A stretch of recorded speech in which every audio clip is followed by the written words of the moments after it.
नमस्कार विद्यार्थी मित्रों, शुभम स्कूल द्वारा अपाता ऑनलाइन एज्युकेशन में फरीथी एक वखत आपनु हार्दिक स्वागत है।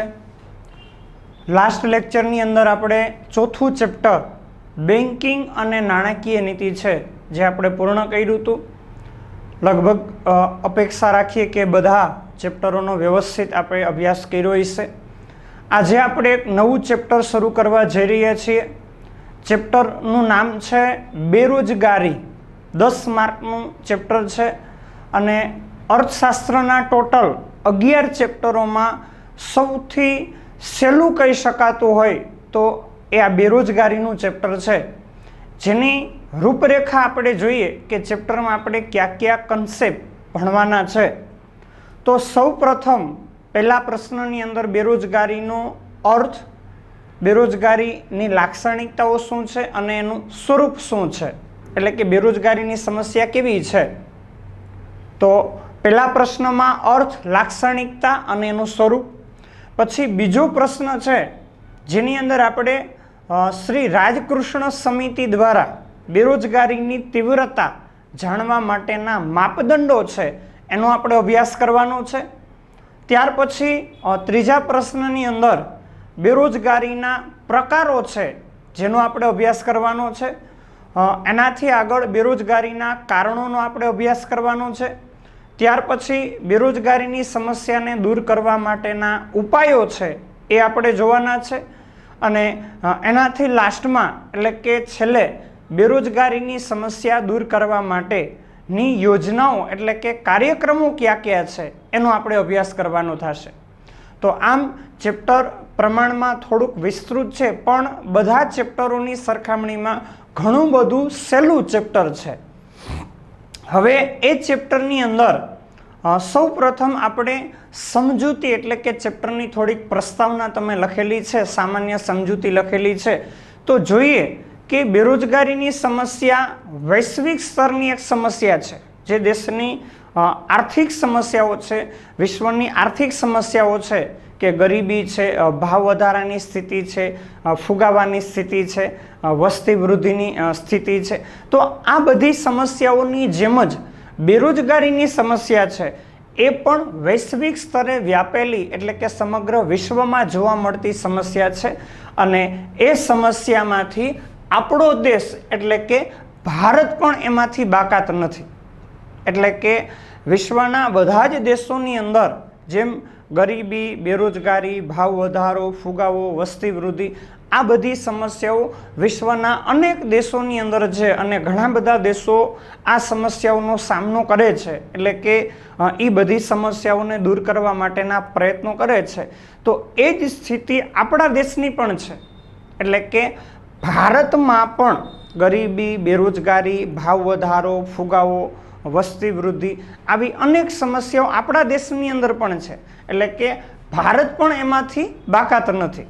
अने सरकार द्वारा ज्यारथी विकासनी प्रक्रिया शुरू थई एटले के आयोजनोनो प्रारंभ थयो, क्या वर्षथी प्रारंभ थयो छे तो अगाऊ आपणे वात करी हती के 1950 ना वर्षमां सरकार द्वारा आयोजन पंचनी स्थापना थई अने वर्ष 1951 थी आर्थिक आयोजन है ये आयोजनों अमल थयो।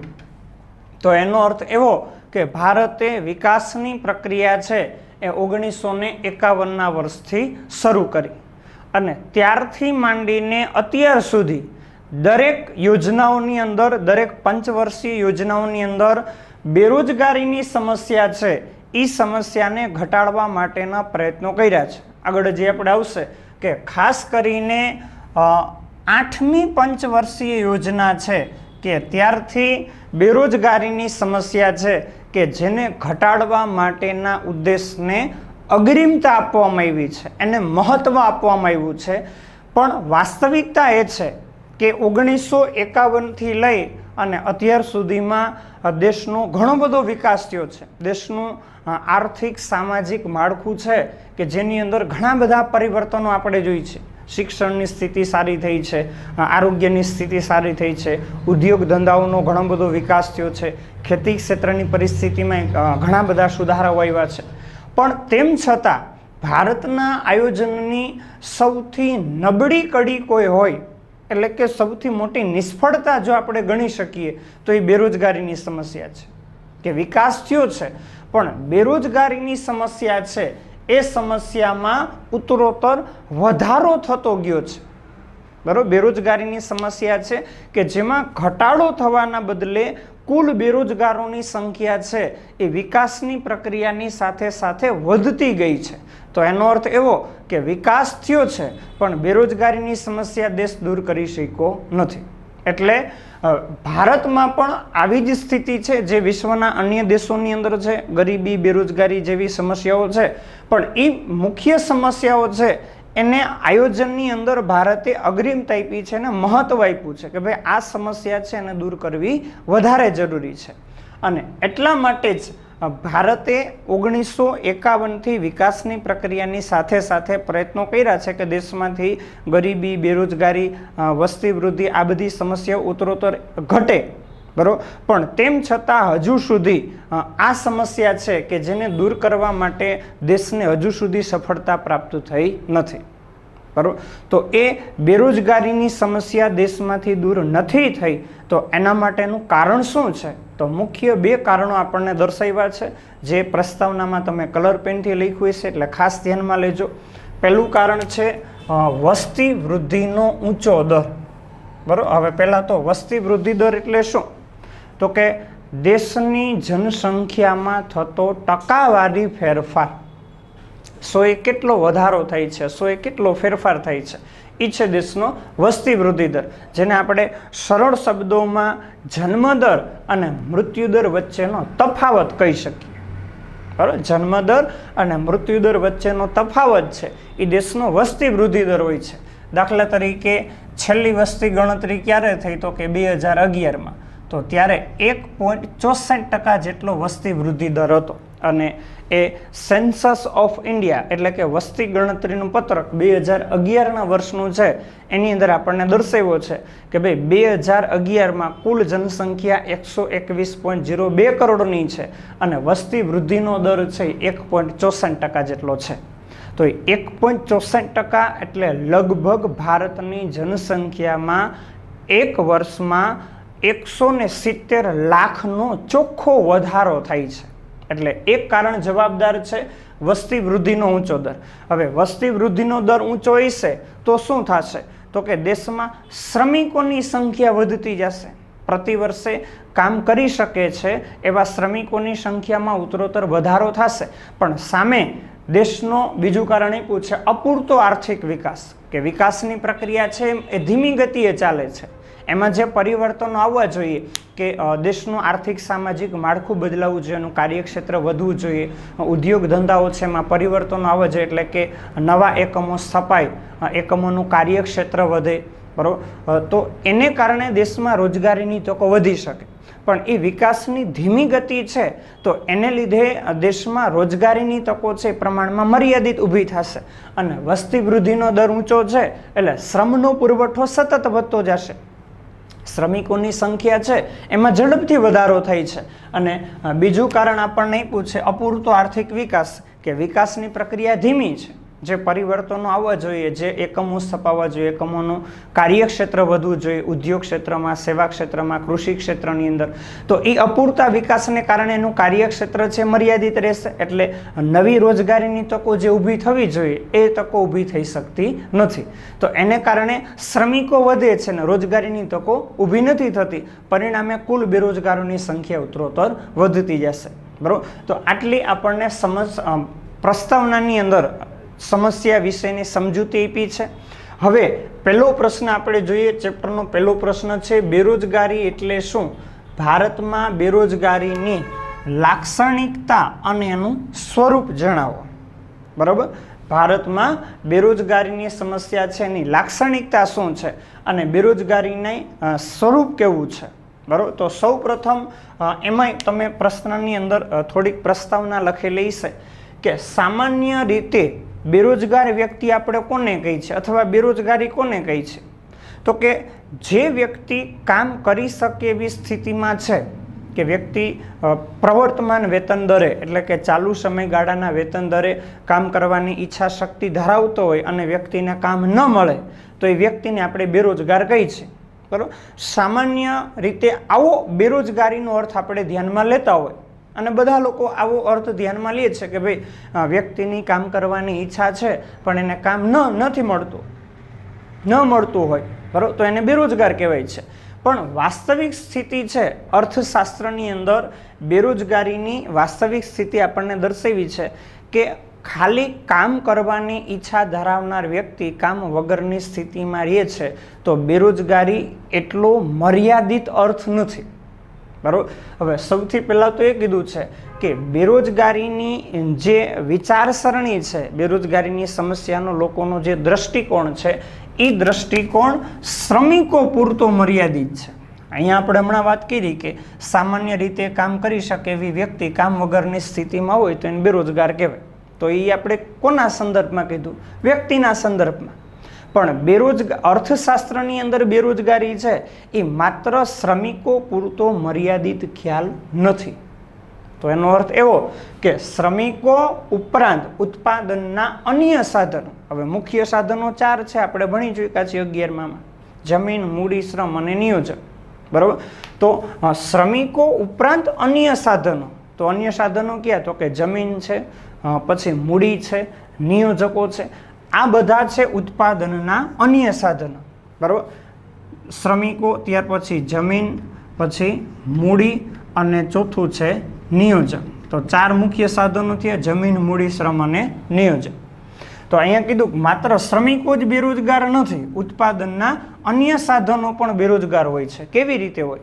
ધારો કે જમીન છે, ખેતીલાયક જમીન વિસ્તાર છે અને એ ખેતીલાયક જમીન વિસ્તારની અંદર પાણીની પ્રાપ્યતા હોય એટલે કે પાણી ઉપલબ્ધ હોય તો વર્ષ દરમિયાન એમાં વધુમાં વધુ અથવા તો એની ક્ષમતા કેટલી હોય છે? તો કે 3 પાકનું ઉત્પાદન કરવાની ક્ષમતા હોય છે, બરાબર. અને જો એ જમીનમાં વર્ષ દરમિયાન માત્ર 2 પાકનું જ ઉત્પાદન લેવામાં આવે તો એનો અર્થ એવો કે જમીનની ક્ષમતા મુજબ જમીનનો ઉપયોગ થતો નથી. અમુક સમયગાળો એવો રહેશે કે જે સમયગાળામાં જમીન પર ખેતીલાયક જમીન છે એમાં કોઈ પણ પ્રકારના પાકનું વાવેતર કરવામાં આવશે નહીં. તો એનો અર્થ એવો કે જમીન છે એ બેરોજગાર રહેશે અમુક સમયગાળા માટે. એવી જ રીતે ધારો કે બીજું ઉદાહરણ આપણે લઈએ કે ભાઈ મૂડી છે. મૂડીની અંદર કીધું કે ભાઈ યંત્ર હોય, કારણ કે મૂડીની અંદર ઘણા બધા પેટા સાધનો છે, બરાબર. યંત્રો છે, સાધનો છે, ઓજારો છે, નાણું છે, નિષ્ણાંતો, વૈજ્ઞાનિકો જે માનવ સર્જિત છે અને જે ઉત્પાદનની પ્રક્રિયામાં ઉપયોગી બને છે એ બધાને આપણે મૂડી કહી શકીએ, બરાબર. હવે માની લઈએ કે કોઈ યંત્ર છે કે જેની દિવસ દરમિયાન 50 એકમોનું ઉત્પાદન કરવાની ક્ષમતા છે અને એ યંત્ર દ્વારા આપણે 30 એકમોનું ઉત્પાદન કરીએ તો યંત્રની ક્ષમતા મુજબ આપણે એનો ઉપયોગ કર્યો નથી. તો અમુક સમયગાળા માટે યંત્ર છે એ પડ્યું રહેશે, એનો ઉપયોગ થશે નહીં. તો એ મૂડી છે, એ યંત્ર છે, એ પણ બેરોજગાર છે, બરાબર. એટલે બેરોજગારીનો ખ્યાલ છે એ માત્ર શ્રમિકો પૂરતો મર્યાદિત નથી. અર્થશાસ્ત્રમાં એવું કીધું છે કે શ્રમિકો ઉપરાંત ઉત્પાદનના અન્ય સાધનો, પછી જમીન હોય, મૂડી હોય, નિયોજક હોય, એ કોઈ પણ સાધનો છે એ બધા સાધનો બેરોજગાર હોય છે. પણ અહીંયા આપણે જે અર્થશાસ્ત્રની અંદર દર્શાવ્યું છે, બરાબર, આ ચેપ્ટરમાં એમાં કીધું છે કે માત્ર શ્રમના સંદર્ભમાં જ એટલે કે શ્રમિકોના સંદર્ભમાં જ બેરોજગારીનો ખ્યાલ સમજવાનો છે. જમીન, મૂડી, નિયોજકો આ બધા સાધનો બેરોજગાર હોય તો એને આપણે અહીંયા ધ્યાનમાં લેવાના નથી કે એ કેવી રીતે બેરોજગાર છે. આપણે ઉદાહરણો જોયા પણ એને આપણે અર્થશાસ્ત્રની અંદર ધ્યાનમાં અત્યારે લેવાના થતા નથી. હવે એ બેરોજગારી એટલે શું? તો એમની 2-3 વ્યાખ્યાઓ આપેલી છે, એકાદો અર્થ આપેલો છે. જોઈએ. સૌ પ્રથમ આપ્યું છે પ્રોફેસર પીગુના મતે બેરોજગારી એટલે શું? અને 1 માર્ક્સમાં બોર્ડમાં પૂછાઈ ગયેલી વ્યાખ્યા છે એટલે સ્ટાર કરી અને ઉપર બોક્સ કરી નાખજો. બોર્ડમાં પૂછાઈ ગયેલી વ્યાખ્યા છે, ખૂબ જ સરળ અને નાનકડી વ્યાખ્યા છે કે કોઈ વ્યક્તિની કામ કરવાની ઈચ્છા હોવા છતાં કામ ન મળે તો એને બેરોજગાર કહે છે, બરાબર. પ્રોફેસર પિગુની જે આપણે અહીંયા સામાન્ય અર્થની અંદર જે વાત કરી હતી એવી જ વાત અહીંયા કરેલી છે કે કોઈ વ્યક્તિ છે કે જે વ્યક્તિ કામ કરવાની ઈચ્છા ધરાવે છે, બરાબર, એને કામ કરવું છે પણ કામ મળી શકતું નથી, બરાબર, કામ કરવાની વ્યક્તિની ઈચ્છા છે પણ એને કામ ન મળે તો એવી સ્થિતિને બેરોજગારીની સમસ્યા કીધી છે. આવી ટૂંકી એક જ લીટીની અંદર નાનકડી વ્યાખ્યા આપી છે.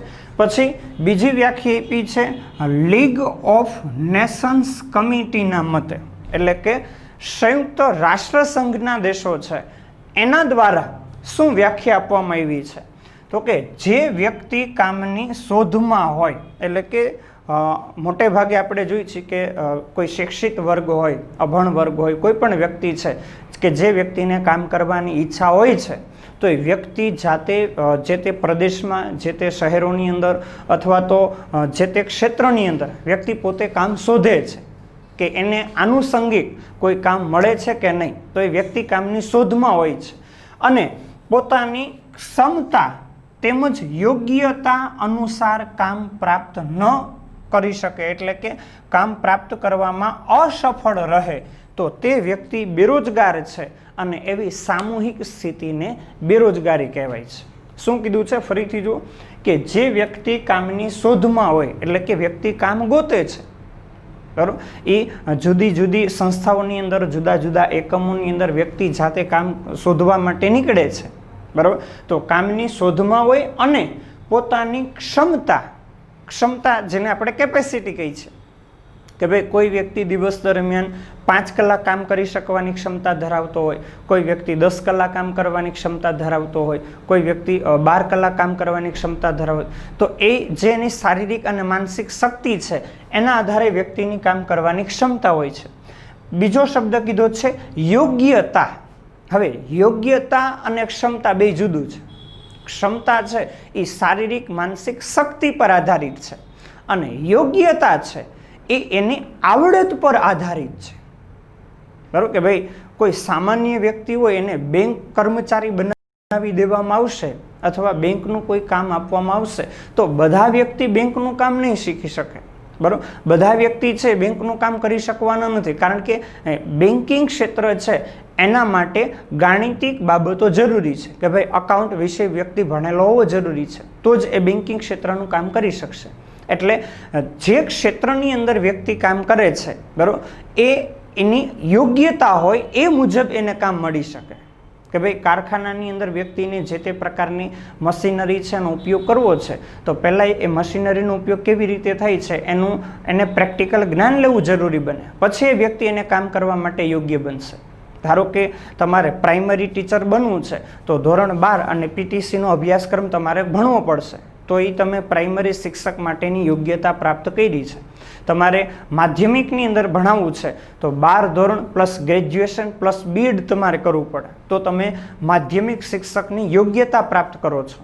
એટલે દરેક ક્ષેત્ર માટે શ્રમિકોની ચોક્કસ યોગ્યતા હોય છે કે ભાઈ મેનેજમેન્ટ ક્ષેત્રમાં આગળ વધવું છે તો તમે બીબીએ અથવા તો એમબીએનું શિક્ષણ પ્રાપ્ત કરેલું હોવું જરૂરી છે, તો એ મેનેજમેન્ટની યોગ્યતા છે. એટલે એ યોગ્યતા અને ક્ષમતા અનુસાર, એટલે કે એને વ્યક્તિની જેટલી કામ કરવાની ક્ષમતા છે અને એનામાં જે યોગ્યતા છે, બરાબર, એને અનુસાર વ્યક્તિ કામ પ્રાપ્ત કરવામાં અસફળ રહે, એટલે કે વ્યક્તિની જેટલી કામ કરવાની ક્ષમતા છે અને એની જે યોગ્યતા છે એને અનુસાર વ્યક્તિને કામ નથી મળતું, કામ શોધવામાં અસફળ રહે છે તો એ વ્યક્તિ બેરોજગાર છે. અને એવી સામૂહિક સ્થિતિ ઊભી થાય કે ઘણા બધા લોકો કામની શોધમાં હોય, કામ કરવાની ક્ષમતા ધરાવતા હોય, યોગ્યતા ધરાવતા હોય અને કામ શોધવામાં અસફળ રહે, એટલે કે એની જે ક્ષમતા અને યોગ્યતા છે એને અનુસાર ઘણા બધા લોકોને કામ ન મળે તો એવી સામૂહિક સ્થિતિ છે જેને બેરોજગારી તરીકે ઓળખવામાં આવે છે. આવી લીગ ઓફ નેશન્સ કમિટી દ્વારા વ્યાખ્યા આપવામાં આવી છે. ફરીથી જુઓ કે જે વ્યક્તિ કામની શોધમાં હોય અને પોતાની ક્ષમતા અને યોગ્યતા અનુસાર કામ પ્રાપ્ત કરવામાં, એટલે કે કામ મેળવવામાં અસફળ રહે, એટલે કે એને કામ ન મળે તો એક વ્યક્તિ છે તો એને બેરોજગાર કહેવાય અને એવી સામૂહિક સ્થિતિ છે જેને બેરોજગારી તરીકે ઓળખવામાં આવે છે. ક્લિયર? નેક્સ્ટ લાસ્ટમાં આપ્યો છે બેરોજગારીનો સામાન્ય અર્થ. હવે ખાસ વિદ્યાર્થી મિત્રો પ્રશ્ન આપણો શું છે તો કે બેરોજગારી એટલે શું, ભારતમાં બેરોજગારીની લાક્ષણિકતાઓ સમજાવો. હવે જે આખી લાક્ષણિકતાઓ આપણે ભણવાની છે એ લાક્ષણિકતાઓ આ સામાન્ય અર્થ પર આધારિત છે. આમાં જેટલા શબ્દો આપણે લખ્યા છે એ બધા શબ્દોને આધીન આપણે બેરોજગારીની લાક્ષણિકતાઓ જોવાની છે.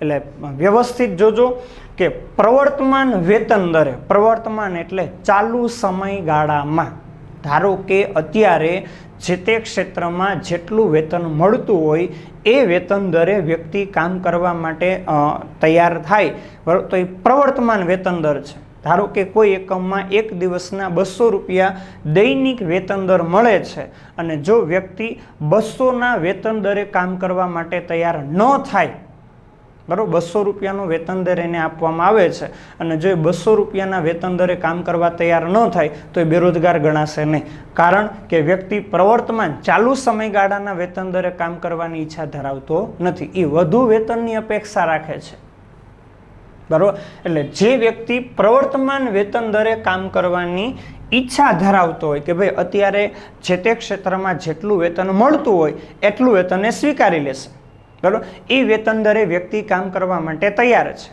તો કામ કરવાની ઈચ્છા અને શક્તિ બીજો શબ્દ આપ્યો છે, બરાબર, કે ભાઈ મોટે ભાગે શારીરિક શ્રમ પર આધારિત કાર્ય હોય તો વ્યક્તિમાં શારીરિક ક્ષમતા હોવી જરૂરી છે. માનસિક શ્રમ પર આધારિત કાર્ય હોય તો માનસિક શક્તિ વ્યક્તિમાં હોવી જરૂરી છે. એટલે પ્રવર્તમાન વેતન દરે કામ કરવાની ઈચ્છા ધરાવતો હોય, શક્તિ ધરાવતો હોય, બરાબર, પછી આવડત, મોટે ભાગે ઉદ્યોગ ક્ષેત્ર છે, સેવા ક્ષેત્ર છે, તો એની અંદર વ્યક્તિએ શારીરિક શ્રમ જ માત્ર નથી કરવાનો, માનસિક શ્રમ પણ કરવાનો છે કે જે તે વસ્તુ કે સેવાનું ઉત્પાદન છે એ જે તે પ્રકારની ટેકનોલોજીના માધ્યમથી કેવી રીતે પ્રાપ્ત થઈ શકે એનું કૌશલ્ય વ્યક્તિમાં હોવું જરૂરી છે, બરાબર, જેને આપણે આવડત કહી છે. પછી કીધું છે લાયકાત, હમણાં આપણે યોગ્યતા કીધું હતું, બરાબર, આગળની વ્યાખ્યાની અંદર કે ભાઈ તમારે પ્રાઇમરી ટીચર બનવું છે તો એના માટે 12 પાસ અને પીટીસીનો અભ્યાસક્રમ કરેલો હોવો છે. માધ્યમિકના શિક્ષક બનવું છે તો 12 પ્લસ ગ્રેજ્યુએશન એટલે કે કોલેજ પ્લસ બીએડની લાયકાત તમારી પાસે હોવી જોઈએ. ઉચ્ચતર માધ્યમિકની અંદર તમારે ભણાવવું છે તો 12 પ્લસ ગ્રેજ્યુએશન પ્લસ બીએડ અને માસ્ટર ડિગ્રી હોવી જરૂરી છે.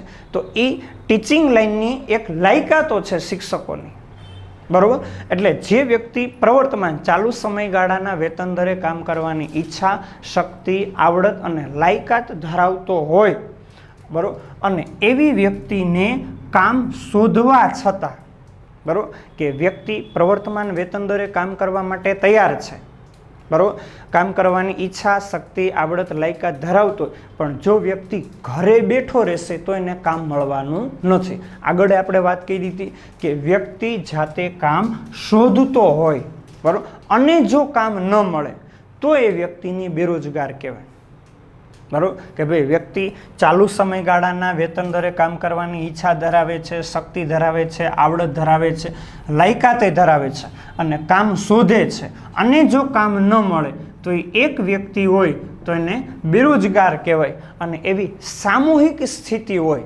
કે સમાજમાં ઘણા બધા લોકો એવા હોય કે ભાઈ ચાલુ સમયગાળાના વેતન દર એટલે કે પ્રવર્તમાન વેતન દરે કામ કરવાની ઈચ્છા, શક્તિ, આવડત, લાયકાત ધરાવતા હોય, કામની શોધમાં હોય, અને ઘણા બધા લોકોને જ્યારે કામ ન મળે ત્યારે એવી સામૂહિક સ્થિતિને બેરોજગારી તરીકે ઓળખવામાં આવે છે. ક્લિયર? તો અહીંયા સુધી રાખીએ. હવે આ સામાન્ય અર્થ જે છે એના પરથી નેક્સ્ટ લેક્ચરની અંદર આપણે એની લાક્ષણિકતાઓ અને એનું સ્વરૂપ છે જેની માહિતી આપણે જોશું. જય શ્રી કૃષ્ણ.